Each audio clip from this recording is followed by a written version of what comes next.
Hi guys, how's it going? In today's video, we're going to ask the question, what in the hell is going on at the Office of the National Statistics?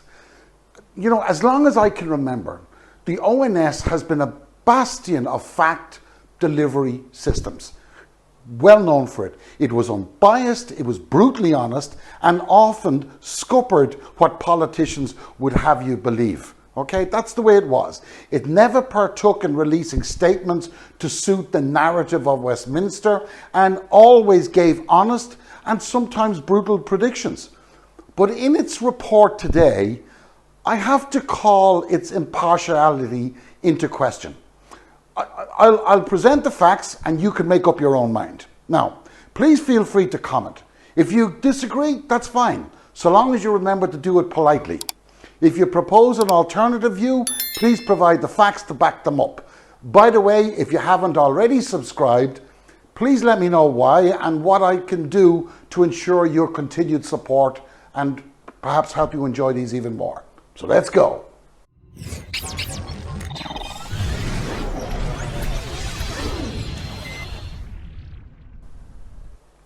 Now, when I see an opening statement that reads, and I'm quoting here, "We explain the reasons behind each change as much as possible.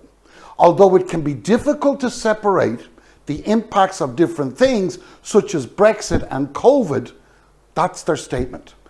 The first thing that hits me is that there is an acceptance of the economic impact of Brexit. At last, there's an acceptance, okay? However, the second thing that comes to my mind is, do you seriously think we are that stupid?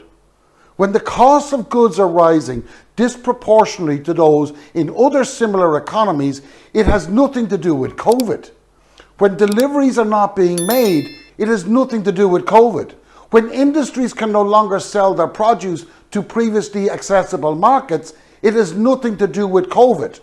To claim that it's difficult to separate the root cause of the stagnation of a rebound in economic terms after restrictions have been lifted is hogwash. There is no way you can't figure that one out.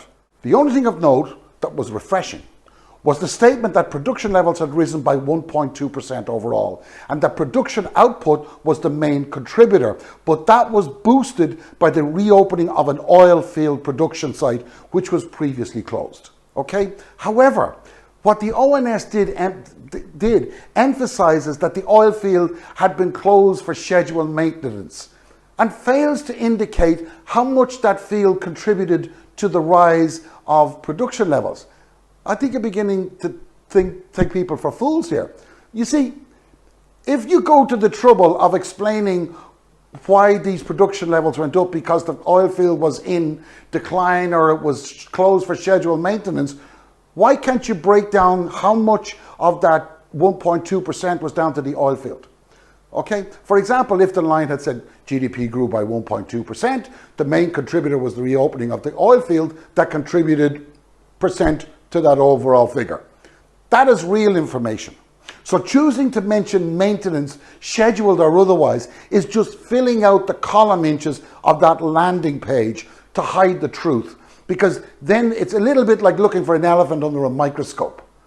Then we have a paragraph that read, "Construction contracted for a fourth consecutive month with output down 1.6% in July. Both new work, 1.1%, and repair and maintenance, 2.4%, fell in July 2021 as businesses cited price increases caused by delays in the availability of sourcing construction products, most notably steel, concrete, timber, glass, as the main reason for the decline." Okay, that's what they said. That is horse crap. The industry have already spoken in many articles to many magazines that there is a critical shortage of labour. That the ONS chose to omit.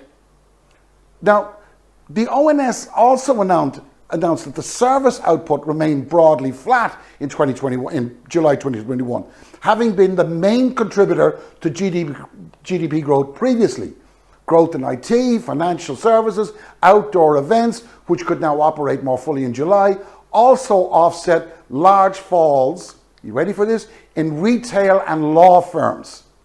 So there was a massive fall in retail and law firms in July when the market opened. Really? Now tell me this. How in the hell could a large fall in law firms in July have anything to do with the pandemic when most were still operating remotely? I'm sure there are lawyers out there watching this that can confirm that statement. I can confirm it. I work with lawyers all the time. Now, allow me to share something with you.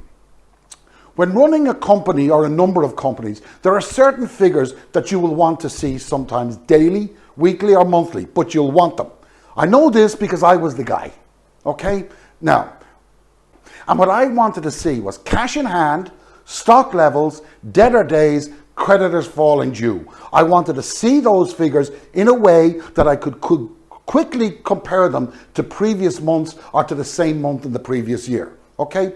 There were 5 lines applicable to that, and I had all that information just on 5 lines, and then the columns, and then the month, the year, the whatever. And I got them every day, and on one single Excel spreadsheet. And I add, by the way, if I did not have those figures in my inbox, there was generally a very good reason for it, and that just in isolation would have had me concerned, okay?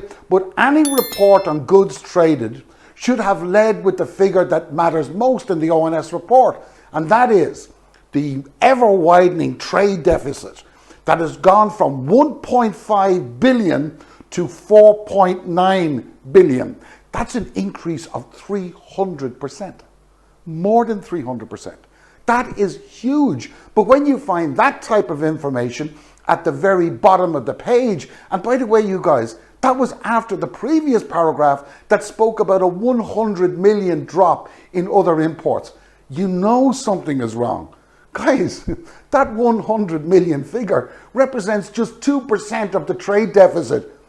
And that's here and that's there. And, you know, even more telling for me is that the figures did not even take account of inflation.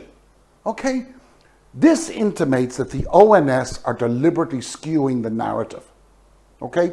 For any competent statistician to claim that he cannot distinguish one event from another, having had A, 8 months to draw comparisons, and having had B, an equal amount of time to study the reports from various industries, and having had C, the opportunity to listen to those representatives, to turn and say they can't figure it out, is either down to incompetence, lying, or is under pressure from the Trade Ministry to spin or hide the truth in plain sight by providing data in a way that is not easily understood by voters.